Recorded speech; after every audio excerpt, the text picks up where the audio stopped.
انسان کی زندگی میں کچھ چیزیں ایسی ہوتی ہیں جن کے بغیر زندگی گزر نہیں سکتی۔ اتنی دیر تک جتنی دیر تک وہ چیز اس کے پاس موجود ہوتی ہے اسے نہ اس بات کا ادراک ہوتا ہے نہ احساس ہوتا ہے، لیکن جب وہ چیز اس کے پاس سے رخصت ہو جاتی ہے، اس کے پاس کسی وجہ سے خدا نہ خواستہ وہ چیز موجود اور محفوظ نہیں رہتی، پھر اسے احساس ہوتا ہے کہ ایک بہت بڑی نعمت تھی میرے پاس، وہ مجھ سے چلی گئی۔ ہماری زندگی کے اندر بہت ساری ایسی چیزیں ہیں کہ اگر وہ ہم سے رخصت ہو جائیں، خدا نہ کرے، تو پھر ہمیں بڑی شدت سے احساس ہوگا کہ یہ نعمت کتنی بڑی ہے۔ آپ کوس و قزح کے رنگ دیکھتے ہیں، دھوپ اور چھاؤں میں لوگوں کے چہروں کو ملاحظہ کرتے ہیں، آپ اپنے بچوں کو محبت کی نظر سے دیکھ کر دل کو ٹھنڈا کرتے ہیں، آپ اپنے ماں باپ کو محبت کی نظر سے دیکھ کر کامل حج کا ثواب حاصل کرتے ہیں، قرآن مجید کی زیارت کر کے آپ اپنے دل میں بہت سارا سرور محسوس کرتے ہیں، لیکن یہ ساری نعمتیں اتنی دیر تک آپ کے پاس ہیں جب تک آپ کے پاس آنکھ کی نعمت موجود ہے۔ اگر یہ رخصت ہو جاتی ہے نا،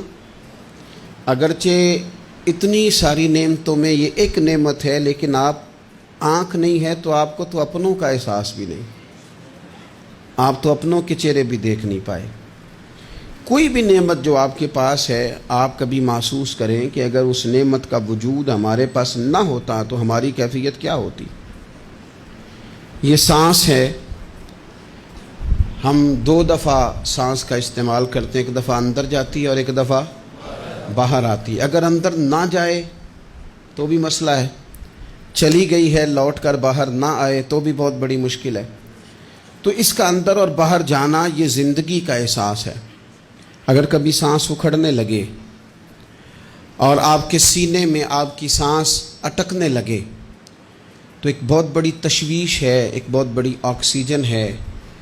پوری طرح سے انسان کو قید کر دیا جاتا ہے، اور وہ کہتا ہے کہ میرا تو سارا وجود سلامت ہے، ہاتھ کام کر رہے ہیں، پیر کام کر رہے ہیں، آنکھیں کام کر رہی ہیں، زبان کام کر رہی ہے، سب کچھ ٹھیک ہے، صرف سانس اکھڑ گئی ہے۔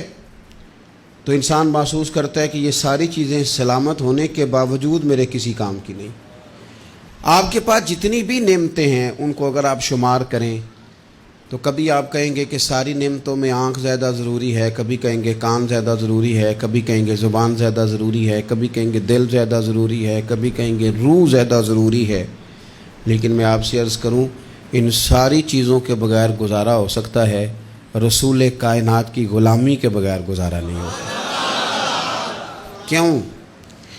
اس لیے کہ اگر حضور کی شفقت نہ ہو، نبی پاک علیہ السلام کی رحمت نہ ہو، وہ ابن القیم نے ایک جگہ پہ کہا تھا کہ یہ حضور نے ہمیں انسان بنایا ہے، یہ نبی پاک علیہ السلام نے انسانیت کے اسباق پڑھائے ہیں،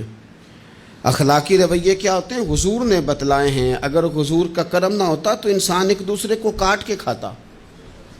یہ حضور نے بتلایا ہے کہ تم نے کس طرح زندگی کو گزارنا ہے۔ محبوب کریم علیہ السلام کا وجود نور ایک ایسی چیز ہے کہ اگر وہ کائنات سے